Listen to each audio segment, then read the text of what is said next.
Anyways,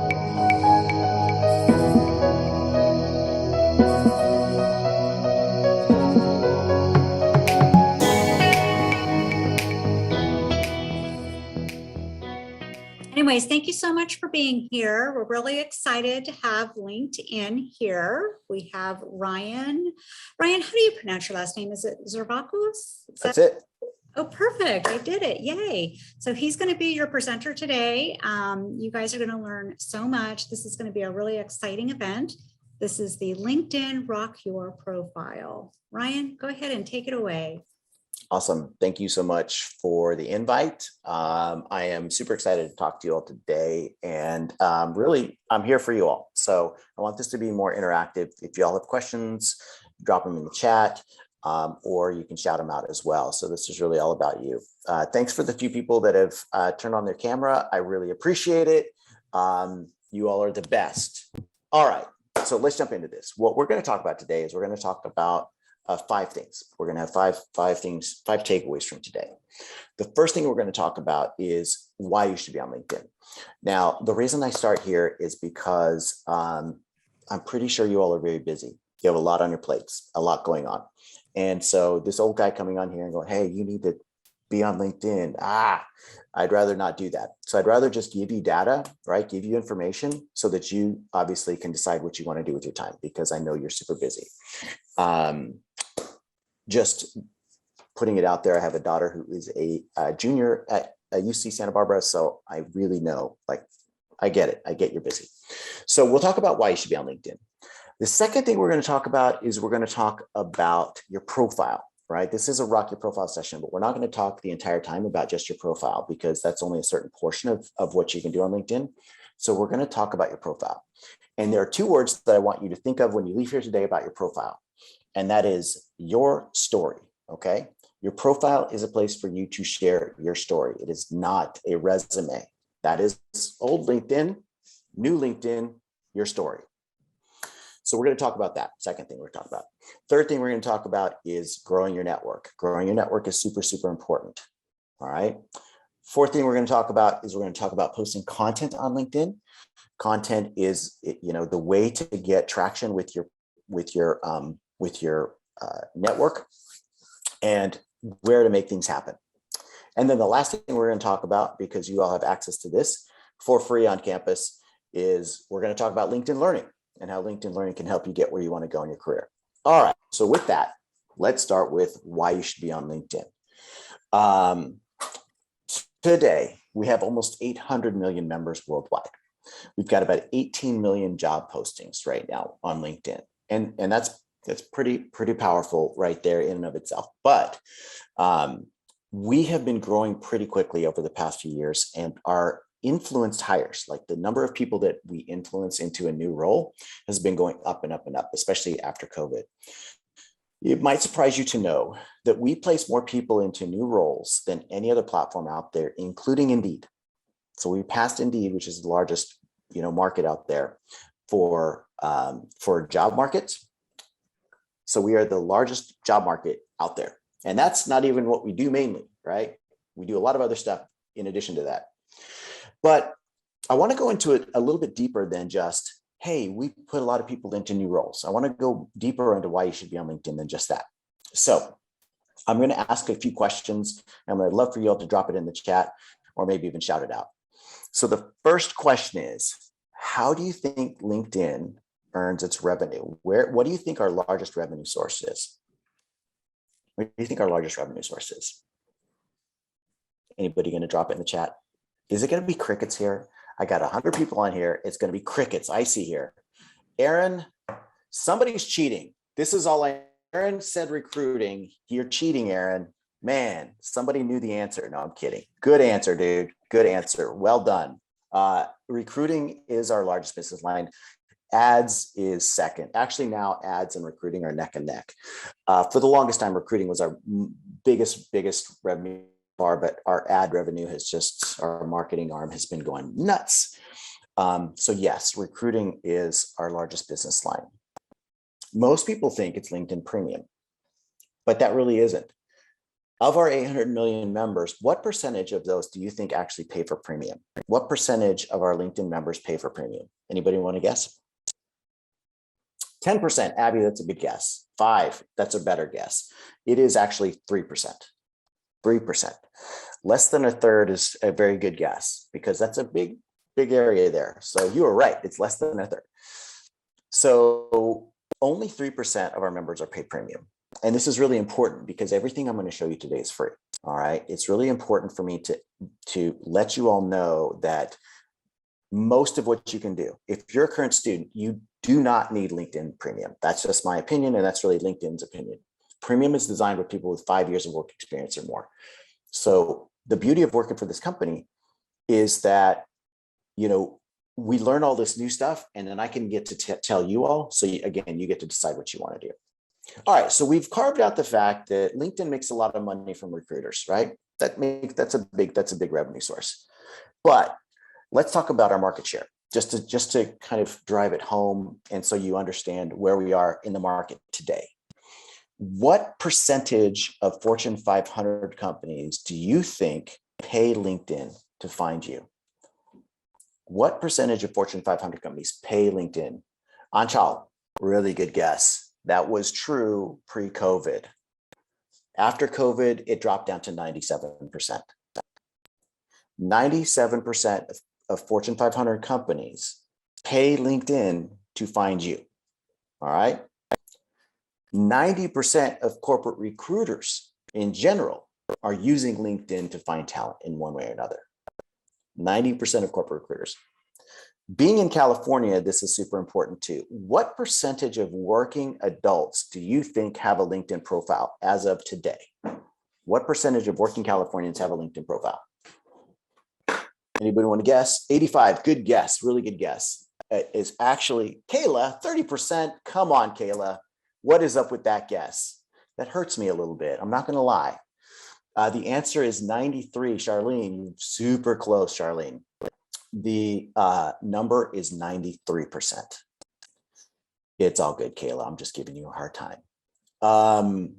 So the reason why I'm throwing out all of these stats for you all is not to brag in any way, but it's really just to let you know that what LinkedIn tries to do is we try to make data-driven decisions. And so I think that when you are thinking about how do you want to organize your time and how do you want to spend your day and how much effort do you want to put into learning a new platform and putting yourself out of your comfort zone, I think it's important to have data behind those decisions.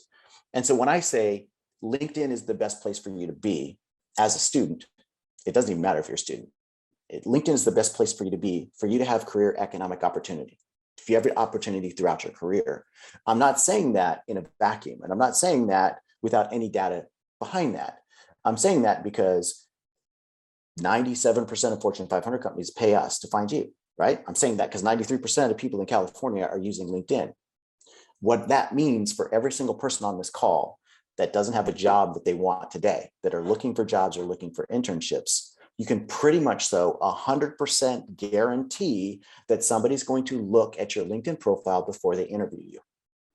That's my point.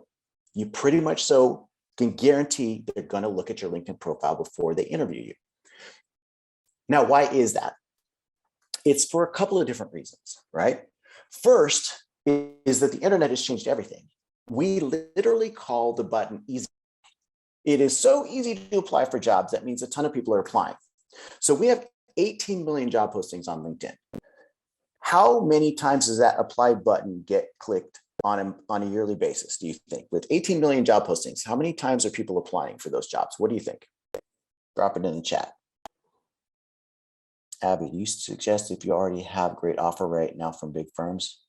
Do you still suggest yes, I suggest that you keep yes, I totally suggest that you keep active with LinkedIn and keep going forward. Congratulations from having a great offer, but economic opportunity, you're going to more than likely end up moving jobs within the next few years because you're going to get a better offer from somebody else. All right. So the question I had was, what was my question?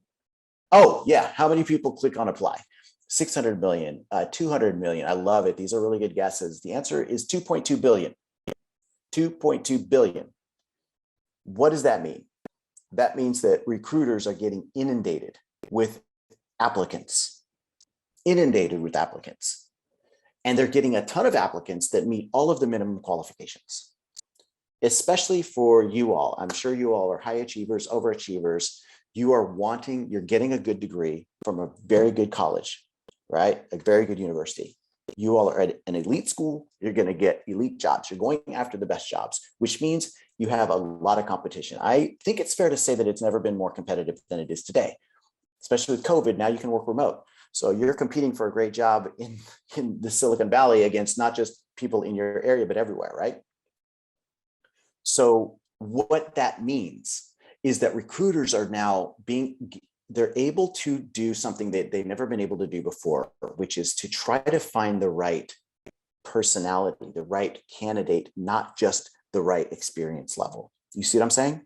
I was talking to a VP of hiring. He works for a company on the East Coast, and they place about 3,000 people into roles throughout the country. And he's like, Ryan, when I talk to VPs of hiring, consistently, they're telling me they're looking for two things when they're hiring people. They're looking for attitude and aptitude. Attitude and aptitude. Can you showcase your attitude on a resume? No, you can't do any of that on a resume. Now, I'm not saying don't do a resume. You have to do a resume. What I'm saying is that resumes don't give the full picture of who you are as a person. And that is the differentiator when it comes to getting a job. Because I can teach, and almost any one of you, if you want to learn how to sell, trust me, if I can sell, you can sell. But I can't teach you how to be resilient. I can't teach you how to be a hard worker. I can't teach you how to be dedicated to your craft. I can't teach you how to be polite. You understand what I'm saying? So the differentiator for you, which is one of the reasons I love doing these workshops, because it doesn't matter if you're 18 years old, you have a story to tell. You have life experiences, right? Not just work experience. I don't care if you've worked your way through college as a server and that's all you've done. You haven't had time to go get an internship because you're working your way through college. That's okay. You learn a lot from being a server, but you also have a lot of life experiences, a lot of things that are intangible that don't go on a resume that can go on your LinkedIn profile. So today, if you leave here today and you can reframe how you think about LinkedIn, where it's much more of an authentic platform, it's much more about you sharing your own voice in your own voice. This idea of, forgive me for doing the air quotes here, professionalism, right? That is the old LinkedIn. I have to wear a shirt and a tie or a suit or a blazer or a blouse, and I've got to talk very formal. And I got, no. Just because I'm wearing a baseball cap doesn't mean I'm less professional, does it? It actually just means I'm comfortable. That's what it means, right? So what I want to do today is I want to try to make LinkedIn less intimidating for you, allow you to have your own authentic voice on LinkedIn, and not try to look at LinkedIn like you do a resume or a cover letter, which is you're trying to write the right words to get the interview. And I want you to flip it on its head. And I want you to say your words that are about you, that showcase you and your personality and your life, in addition to your work experiences and your school experiences. Because I guarantee you, no matter what you say, somebody's not going to like it. Doesn't matter. You're not looking for everybody to like it. You're looking for one person to like it. That's what you're looking for. And so empowering you to be yourself on LinkedIn, no matter how old you are or where you are in your career, is going to change the game, because here's the cool thing. Very few people are using LinkedIn this way. Most people are still uploading their resume and treating it like a resume. And so when they get to a profile, they're just seeing what is a crafted thing, right? They're not seeing an authentic personality. And when they see your authentic personality, you're going to get more opportunity that way. That is a fact. Okay. So I've spent a few minutes really elaborating on that and hammering on that. We only have about 45 minutes left, and I've got a lot to cover. But the reason for that is because you don't need me to teach you anything. You can go on to LinkedIn and learn. Nobody taught you how to do Facebook or IG or TikTok, right? Nobody taught you how to do those social media platforms. You now at San Jose State, you have access to LinkedIn Learning. There's a course that teaches you how to do LinkedIn. What I want, hopefully today, is for you to just go after it, because it's literally in the palm of your hands. That's it. All right, cool. All right, I don't see any other questions in the chat. I'm going to go ahead and switch gears, and I'm going to start showcasing student profiles, students that are just like you, and just explaining to you all how we do this. So bear with me for a second because I want to set up my multiple screens here so that I can see what's going on and see the chat. Okay, so let's start with Bridget. So Bridget was a student at Cal State Long Beach, and I met Bridget a few years ago when she was a junior at Cal State Long Beach. And a couple of things that stand out with her profile. And by the way, everybody that I show you, all the students that I showed you, they are giving me permission to show them and record them. So FYI. First thing you'll notice is a profile picture. It does not have to be professional, okay? We want to create a platform that's equitable and inclusive. And it's not equitable to expect people to have a professional photo. Now, if you have access to that, great. I had a professional photo because I'm really ugly and it takes a professional photographer to make me look good, okay? But for you all, I can tell you're much more charming and better looking than I am. So you don't need a professional photographer. Bridget didn't need a professional photographer for sure. Now, one thing I will tell you, right, is you really basically need a selfie that's just, you crop out your head. It should just be a headshot. 70% of our traffic is on a mobile device. That's just a really small amount of real estate. So this is about the most amount of your body that I want in the picture. So think of the profile picture. It's a necessity. You need the profile picture, put it in there. Second thing you need is a background photo. Let's take a look at Bridget's, and I'm going to zoom in on it here. She's got this cool iPad, and she's got a saying that says, it's time to look inward and start asking yourself the big question. Who are you and what do you want? Without looking at the fine print, anybody know what that's from? Anybody know what that quote's from? Somebody's got to know what that's quote's from. We got 100 people on this call. That is from Avatar: The Last Airbender. Avatar, there you go. Avatar: The Last Airbender. And what I love about this is it's a very subtle way for Bridget to start showcasing her personality, right? Most people are not going to know what that's from, and it doesn't really matter, but she's starting to just showcase her personality. Now, real quickly, if you're like me and you're not creative, go into your profile section. You can do this on your phone or you can do it on the desktop. And you'll notice here that I have this background photo here. I'm going to show you, you click on this pencil, you click on change photo. And what this does is it takes you to all of our off-the-shelf background images. So you can do these background images. We have a new functionality in the back end of LinkedIn where you can identify your ethnicity. This is all for equity and inclusion and for hiring managers to try to find the right person for the right role. So if you want to help us advertise for that, you can.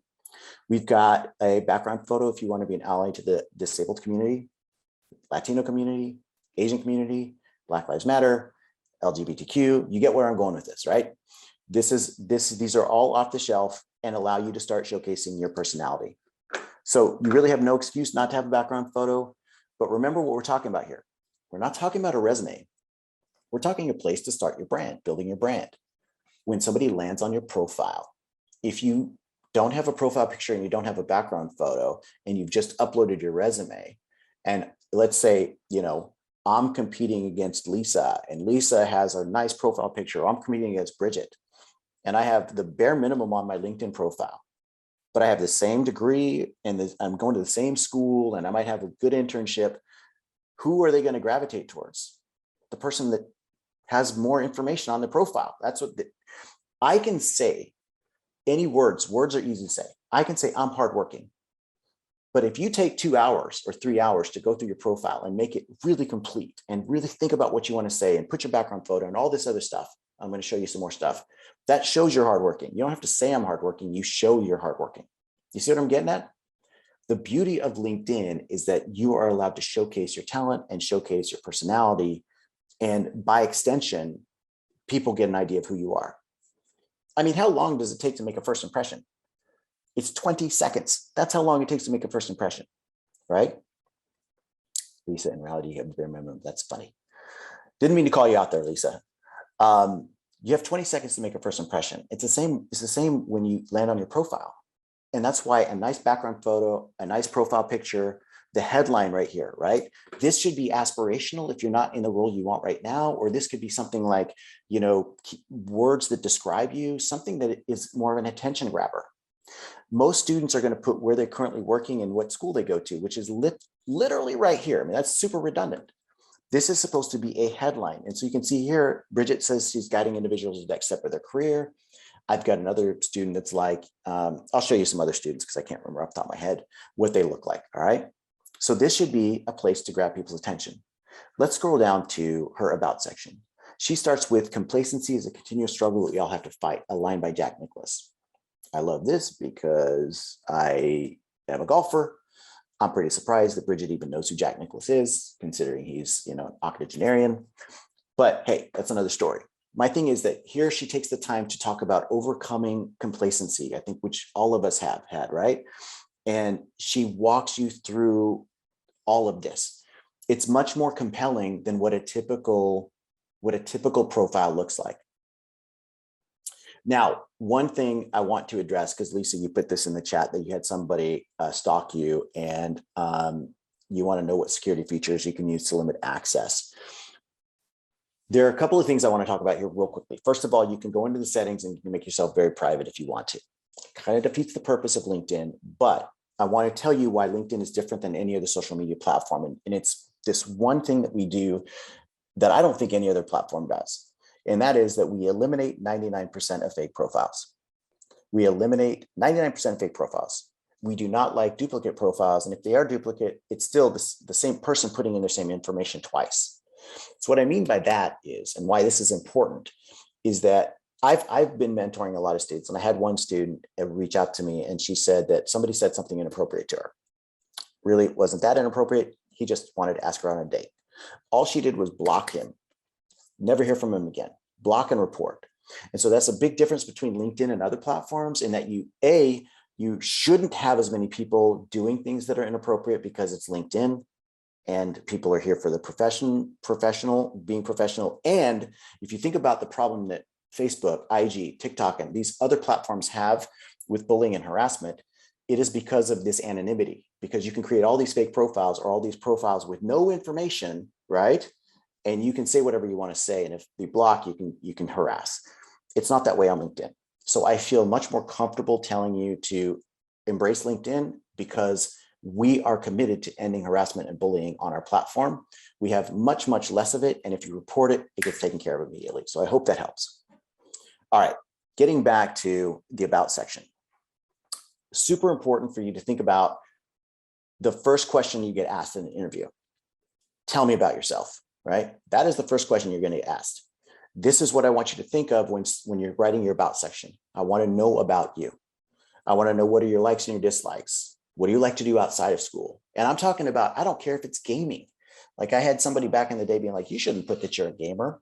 Why not? True story. My wife, who is not a kid, don't tell her I said that, by the way, she'll get really mad at me. She put on her profile the other day because she wanted to change roles. She wasn't happy at her current company. She was there for 4.5 years. Again, getting to this one person in the chat that said, hey, I got a job where I'm at right now, consistently updating your profile. So she decided to change her profile and she's like, added just a few lines. Something to know about me is I don't like to act my age. Who likes to act their age anyway, right?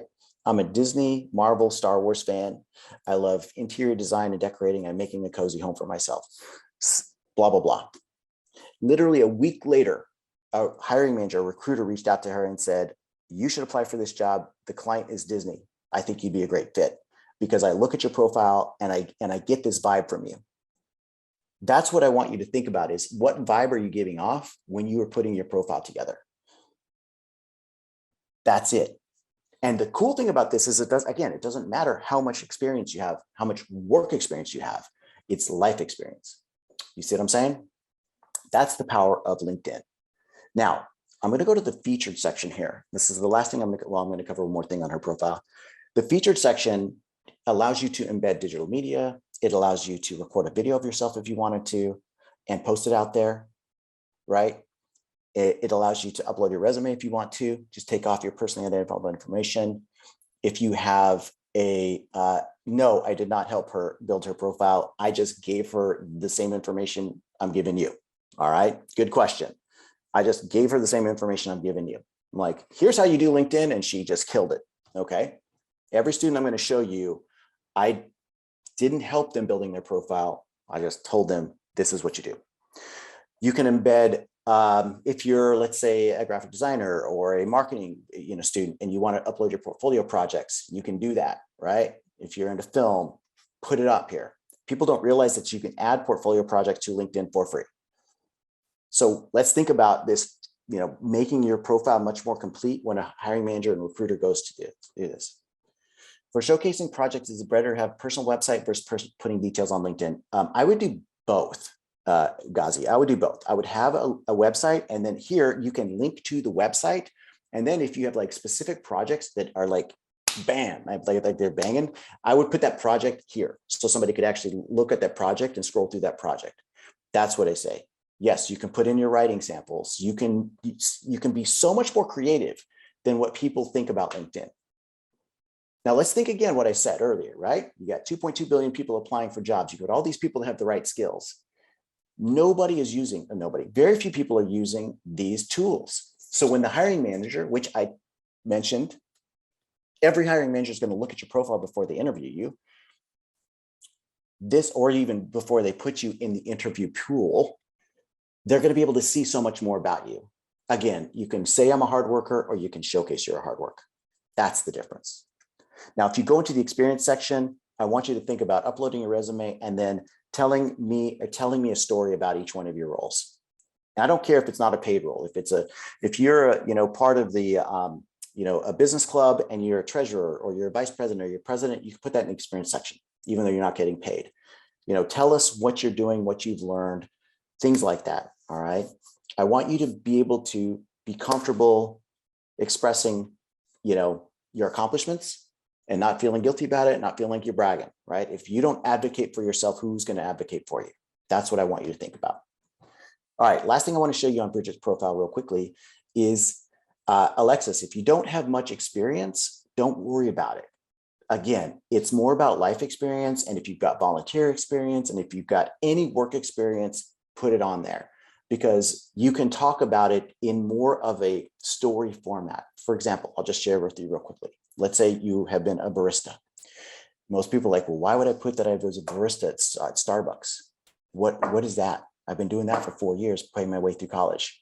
Let me ask you a question. What skills do you learn as a barista? What skills do you learn working at Starbucks?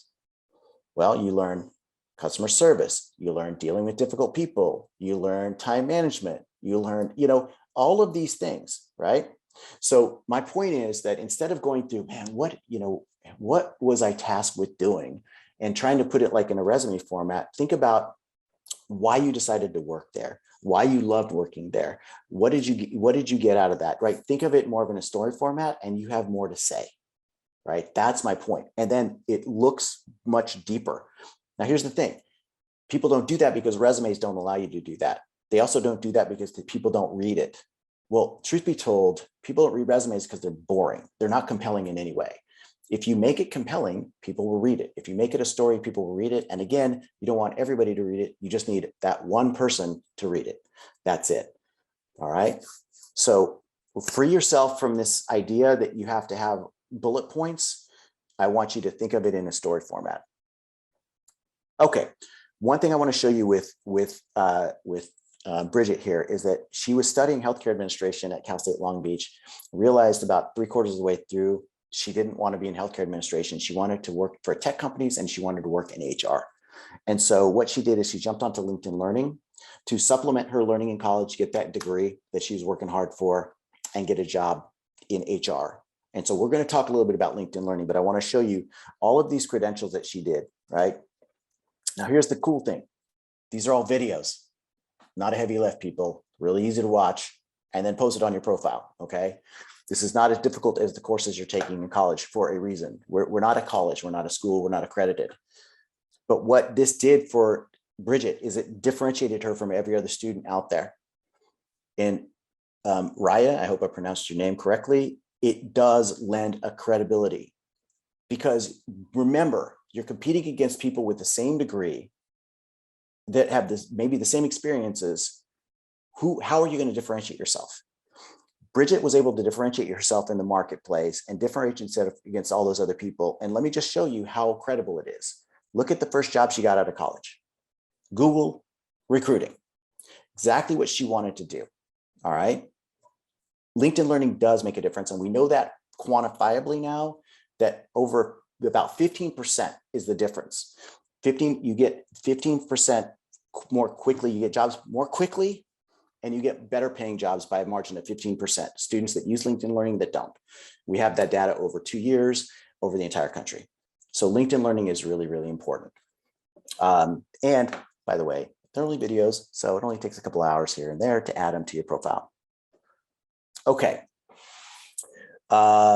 Is LinkedIn Learning, is it LinkedIn Learning or just showing that you study outside? Great question, Aaron. If you use Coursera, you can use any other platform and put it to your profile. Yes. I'm just, schlepping LinkedIn Learning because you all paying for it. And that's what I sold the campus. So, I'm trying to get y'all to use it, that's all.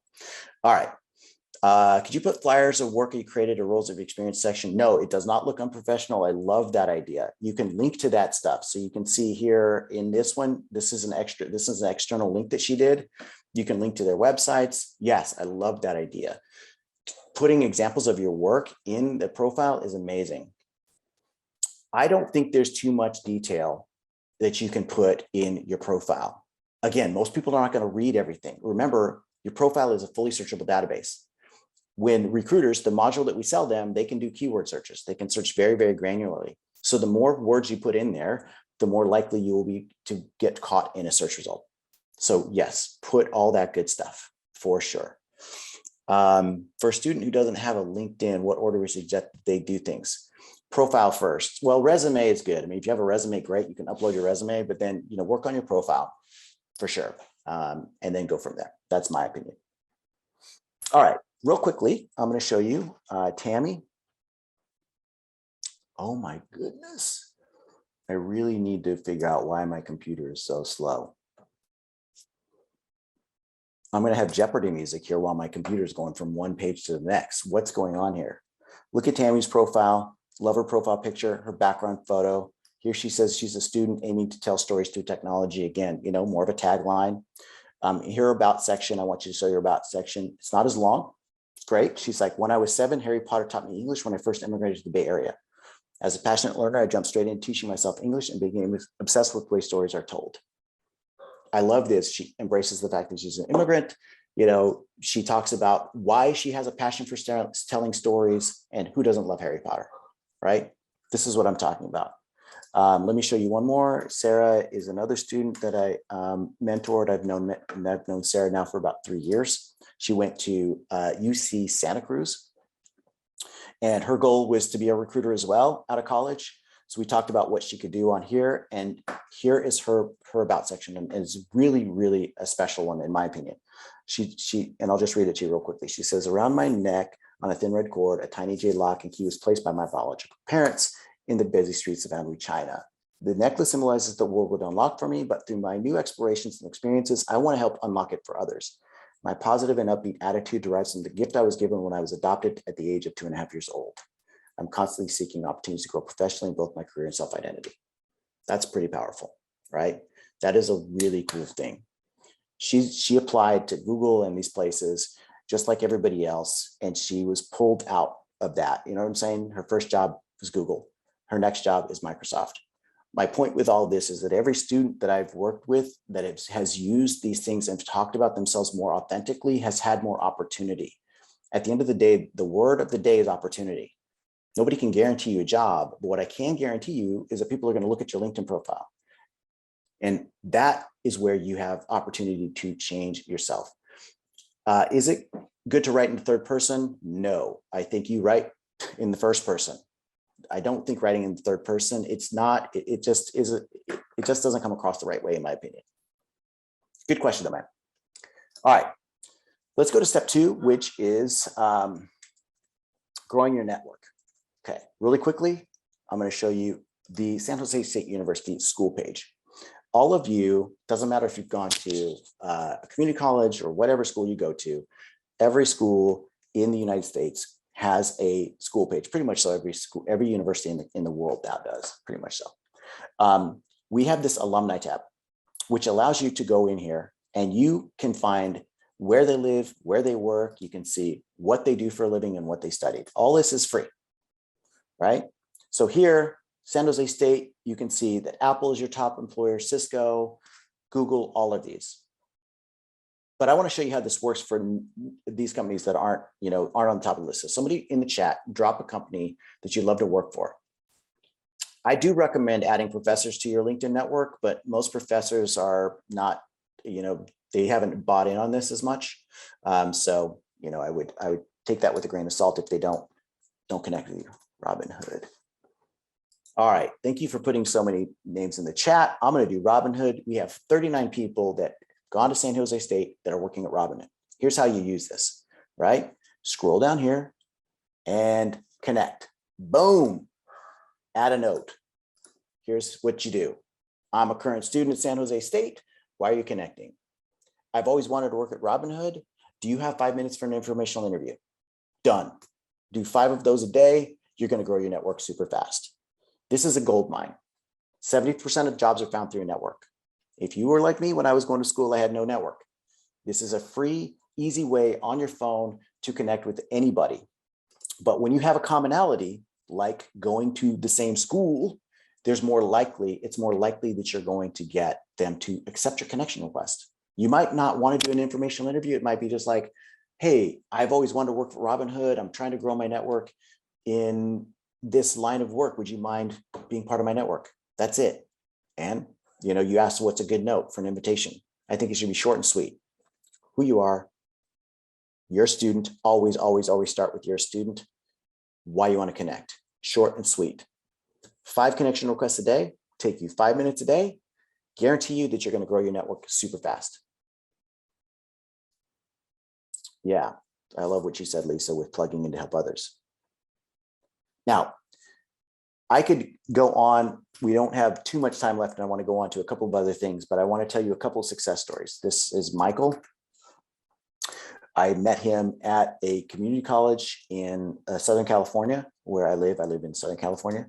And he listened to my workshop 1 year, and I went back for the 2nd year, and he told me his success story. He's allowing me to share it with you all. And basically what he said is that when I was here last year, I had a profile and I had 2 people in my network. He's like, I had no idea what to do.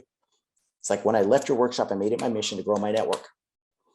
And it took him only 3 months to go from 2 people to 500. And he's like, the cool thing, once I get to over 500, about a month later, this company, Cengage, reached out to him and said, we like your profile. We think you should apply for a paid campus ambassador position. He's still there to this day. That's 2.5 years ago. He has a guaranteed job with them when he graduates Cal State Fullerton. Any one of you can do this. It costs $0. All it costs is a little bit of time and effort. All right. 800 million members. How many people were on the, you got like what, 200,000 alumni?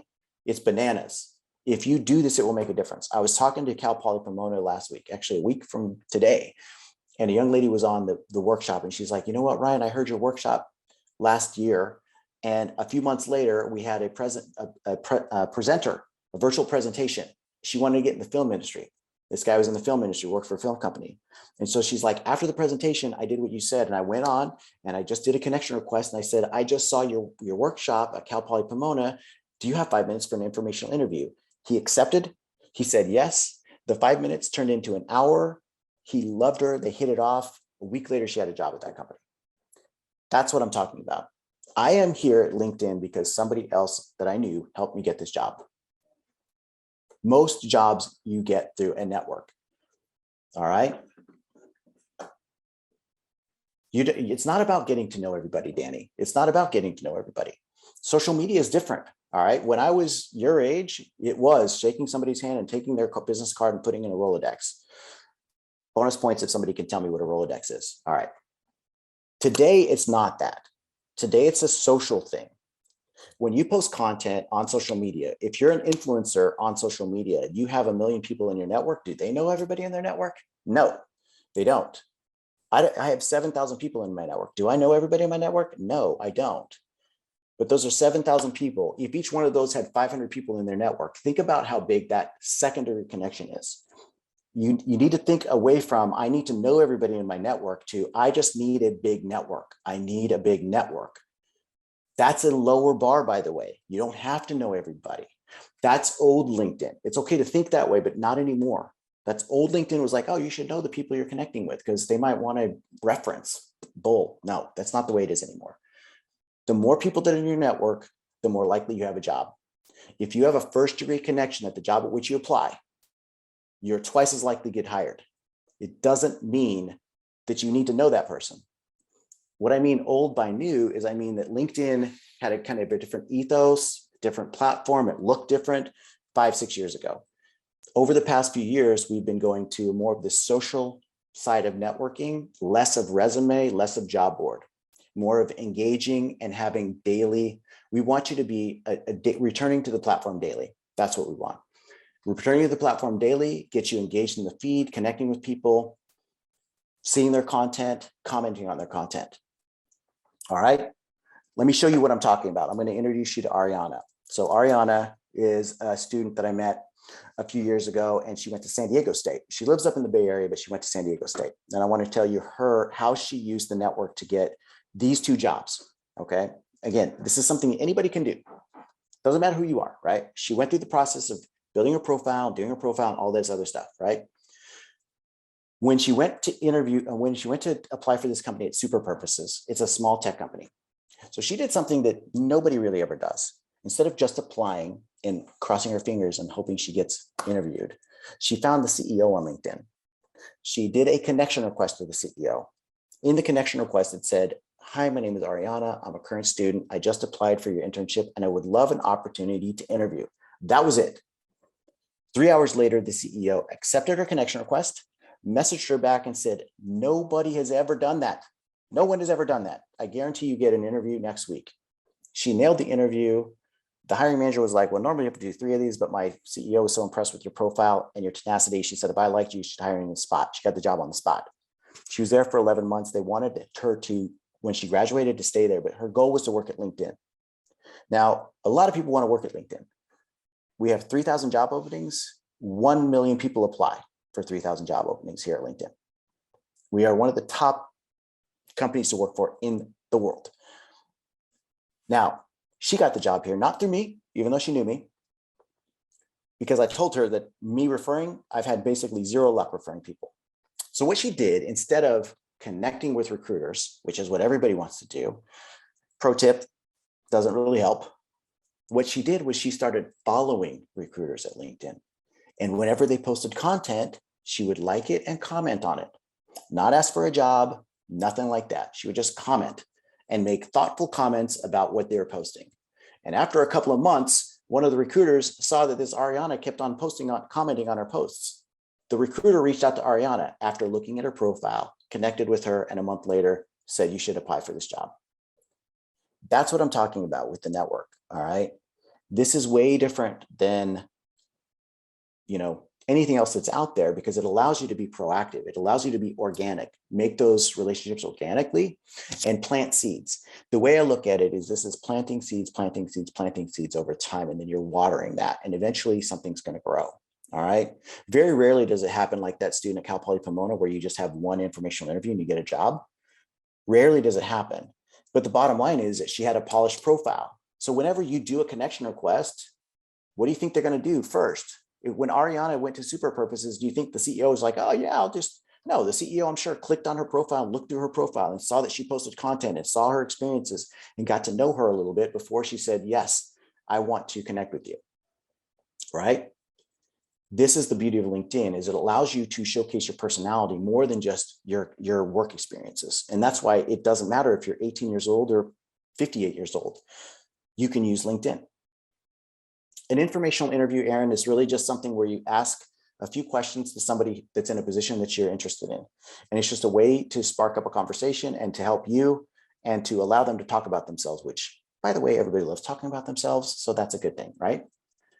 I think you should ask just like 4 questions, like, what's a day in life like at XYZ? How did you get that job? Do you have any tips on, interview process and, anything like that? You can Google informational interview, right? Is it a good idea to accept every connection request you get? I think the answer is yes, unless like I get connection requests from Russia and all these other places. And if they're not in the United States, more than likely I'm not going to accept their connection request. But if they're in the US, I accept a connection request. Yes. Recruiters find you through our recruiting module. And what they search, they have 100 different search filters that they can filter their search. So you name it. They want to find a degree. They want to find a year of graduation. They want to find, keyword, you name it. So recruiters are looking for a very specific thing. Bella, can the informational interview just be a direct message or should it be phone video call? I think it should be a phone call or even in person if you want to do in person. That's what I think. Informational interview should be called. Yeah. You should make your LinkedIn profile with your personal LinkedIn, with your personal email, not with your school email. You can use your school email if you want to, but it's your LinkedIn profile, not the school's. So yeah. How can we see who has viewed your profile? Adrian, that requires premium. I don't think it's necessary, to be honest with you. I don't really care who's seeing my profile, but if you want to, you need to get premium. I'm going to be really get hits for each other from recruiters and LinkedIn profiles. Pretty darn good. Any advice? So here's what I would do. Again, this is what I would do. You have to start engaging with the feed. You have to start, posting content. You have to start showing you're a thought leader and engaging with the feed, which is our next step. All right. If you're doing an informational interview where the role exists, but you're not your first choice companies, can you make a bad impression? Truth be told, we can always make a bad impression, but I wouldn't worry about that. The fact that you're asking for an informational interview, I think is well ahead of the game. So, I would go for it. All right, really quickly, let me show you what I'm talking about when we're talking about posting content and how it makes a difference, right? It's really easy to do. You just click on here, you just click on start a post. You can add a photo, a video, you can link to external content. You just cut and paste the URL and you can start. Everybody knows how to post content on social media, right? Dima, what type of content should we post? So let me show you here. I'm going to go to my profile and this is Sachi. Actually, hey, this is Sachi. She actually is a student at your school. How funny is that? So she just talked here about, something she's doing in a startup or in her internship. Talking about your internships is always a win, but let me show you a post that I shared the other day. And here's what I would do if I were you all. I would start with commenting on people's posts and sharing other people's posts and sharing other people's content first. The more that you do that, the more that you're going to start seeing, hey, these are things that I can post too, right? So start with baby steps, then get up to actually sharing your own content, your own organic content. But Serena is somebody I follow. She is a recruiter at Cox. And I love this post. She's like, you have no idea what to post on LinkedIn? Here's start, right?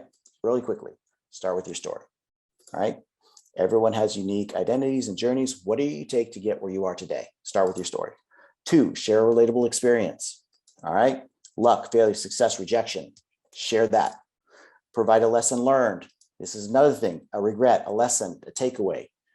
All of us have this. Sharing that is super important, but you can start with just articles or things like that. Let me introduce you to another student here, Evelyn. Evelyn's a current student right now. Let me show you one of her posts. This is a super easy post. Anybody could do this. This is a post she wrote about her time at an internship. I can't believe I only have a couple weeks left on my internship. I've learned so much. I have made sense of doing it. Thank you. It's just a thank you post. All right. The thing that she did that was really cool is a couple of things. First, she tagged all of her colleagues that work for Hewlett Packard Enterprise, which means all of them get a chance to see this. She also threw in some hashtags and she took a little selfie. I know you think that's silly, but if you add a selfie or you add a picture, you get 5 times more hits. If you add a video, you get 10 times more hits. So she had 200 people like this. This equates out to 10,000 views. 10,000 views, and she was a junior in college at the time. Now, I want you all to think, just for a second, for the young people on the call, how do you think I would have been able to get 10,000 people to see anything that I wrote in 1995? That was before social media and really the internet. You had to like advertise on TV or the radio. Social media has changed everything. If you engage with this platform, so the person that was asking about like, how do I get people to connect with me? And you post content. That's how. You get 500 people in your network, 1,000 people in your network. You post content. If you get 100 people to like it, that each one of those have 500 people in their network, and so on and so forth. That is the power of social media. And that is the power of LinkedIn that goes untapped by 99.5% of LinkedIners. 99.5% of people on LinkedIn never post content. They post content less than once a month. All right. So creating your profile, being authentic, growing your network, that's the easiest thing to do. That takes like 5 seconds. Posting content, a little bit heavier lift. Start with one post a day is plenty. One post a day is plenty. That's plenty. In fact, more than one post, you actually get negative algorithms, right? One post a day. If you do one post a week, Evelyn has posted one post a week. Ariana, one post a week. Bridget, less than one post a week. And they all have fantastic jobs, right? You don't need to post every single day. It's not like TikTok where you got to post 5 times a day. All right. Now, LinkedIn Learning. I'm just going to end with LinkedIn Learning here real quickly. It is provided to you on campus. All you have to do is just Google SJSU LinkedIn Learning. Boom. I'm going to drop it in the chat so everybody can get access to it. Here you go. You just do your single sign-on and drop it in the chat. Boom, boom. And I'm gonna leave you with the last couple of minutes with Suhasini. You'll like Suhasini because she just graduated from San Jose State. Bam. I'm going to tell you her story real quickly too. All right. Here's what she did with LinkedIn Learning. Again, great profile, all this other good stuff. When she was a rising senior, she applied for a role at an internship at Cisco. The internship required Power BI, which she hadn't learned on campus. So she went on to LinkedIn Learning, learned Power BI. In the middle of the interview, or at the end of the interview, he's like, by the way, you have to know Power BI. And she's like, I do. I actually took a LinkedIn Learning course, got the job. Fast forward a few months, she was applying for a PM position at Microsoft. 2 things I want to tell you about this. One is during the interview, the person interviewing her was scrolling through her LinkedIn profile during the entire interview. And he got down to this point and he's like, tell me about this shadow IT course you took on LinkedIn Learning. And she's like, oh, this, that, and the other. And she told me that it went away from an interview to a full-on conversation. A week later, as you can see, she now works for Microsoft as a program manager. He said, you were the only student that took additional content outside of school. All right. Everything I've shown you today is free. Everything I've shown you today is on your phone. If you're like me, you live on your phone. It's really just a matter of going out and getting it. LinkedIn Learning has a ton of content. It's designed to bridge a skills gap. It's designed to help you get the skills you need to get the job you want. All of the things I've told you, you can go on to LinkedIn Learning and learn, or go to YouTube. So really, at the end of the day, it's up to you. You all get to decide how you want to spend your time. I totally get you're busy, but if you're not spending a little bit of time on LinkedIn, if you don't spend a little bit of time creating your profile and going after it, who are you doing a service to, right? That's it. That's the end of my spiel. I'm done. I'm going to drop my mic right now. Boom. No, I'm kidding. I got a couple questions in the chat here. Does a note taker count as a volunteer experience? I would listen, anything that you've done where you're proud of, I would put it on there. Nobody's going to disrespect that. I don't think. I would put it on there for sure. If you've got experience, if you learned something from the experience, put it on there for sure. Would you recommend a follow over a connect? Christina, great question. I would recommend a connect if at all possible, except with people that it's going to be difficult to connect with. For example, recruiters, right? Those people, hiring managers, those people might get inundated with connection requests, so I'd follow them. Really quickly, a follow is a one-way street.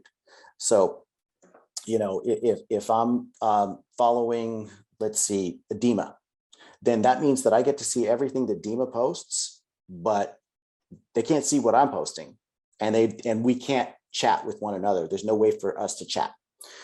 So that's the difference between a follow and a connect.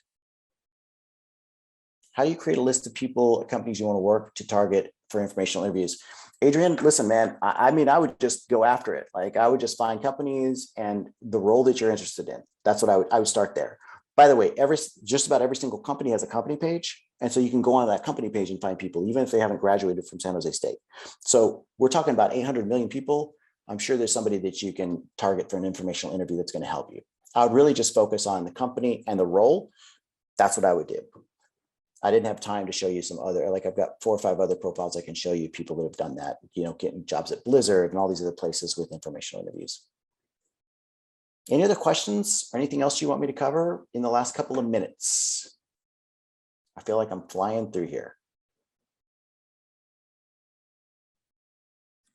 A daily posting is probably too much. I think of this as networking, put a little bit of effort. Yeah. Yeah. It depends on what you want to do. Daily posting, you know, we actually are adding a new feature for content creators. So if Laura, yes, you can connect with me. By the way, I don't know if you saw this, but I did drop my name in the chat. So scroll through here and my name should be in the chat. So you all are more than welcome to click on that link and connect with me. I only charge $5 per connection request. So just be expecting a Venmo. Okay. No, I'm kidding. Total joke, total joke. But yeah, I don't think you have to post that often. I think once a week is great. And I think commenting on posts every single day, it's great. Yeah. What's the most memorable thing that's happened to me in your career at LinkedIn? To be honest, I just love working here. It's an amazing company, and being able to do these types of workshops has been great. It's been really fulfilling. You know, Evelyn, I met Evelyn when she was a freshman at USC, and been able to see her grow. And she just got her job here at LinkedIn, which was her, you know, it was her dream job. Same thing with Ariana, and same thing with Bridget and Mike. And so, you know, for the first time in my life, I actually have a little bit of an impact. Like they're doing all the work. I didn't do anything. They do all the work. But the beauty is I can share a little bit of insight, and then they can run with it, and it helps them get where they want to go in their career. And so honestly, that is the coolest thing about this job. Can latecomers access the recording? No, if you're late, you don't get the recording. Just joking, man, just joking. You get the recording. You get the recording. It was just a joke. All right, everybody. Anything else you want me to cover? I know we're at the top of the hour. Great, thank you. Students, do you have any questions? If you want to get a copy of the recording today, please sign in on the sign-in sheet. I'm going to go ahead and drop that link in there for you right now. So that way, just make sure that you sign in. You'll get a copy of the recording for today. Also, today, I would really love to hear from you about today's event. We'd love to get your feedback about it. And if you fill out our survey, your name will automatically be entered into a drawing and a $20 Amazon gift card at the end of the semester. So I highly recommend to do that. So yes, any questions for Ryan before he takes off? I got a question in the chat that I get asked often, and so I'm glad you asked it. And it is it a good idea to connect with people who have little relation to your desired career? And I think the answer is yes. Remember, you have no idea who they're connected to. None, right? So you could be connected to me at LinkedIn, and you know, my brother works at IBM, and you want to work for IBM, and you're like, wow, Ryan doesn't work for IBM. You see what I'm saying? So connect with people, because you never know who they're connected to. That's the difference between this platform and any other platform. That's it. Yeah, easy peasy. Cool. 6 degrees of separation. Exactly. That is exactly right. It's a good idea to start posting content about what you've done in internships. And yes, I don't think it's a bad idea to post what you've done back in the day. It's a lesson learned, right? It's something you've learned. If you can share a lesson learned, that is a good thing. Right? It's not about the number of likes you get. It's not about the number of hits you get, although that's nice to be able to say that, you know, Evelyn had 10,000 people look at her profile. The deal is that when recruiters look at your profile, and when the recruiters land on your page, which they will, right? We've already determined that they land on your page. As soon as they land on your page, right? Just look at mine. Right in the middle of the page, it says activity.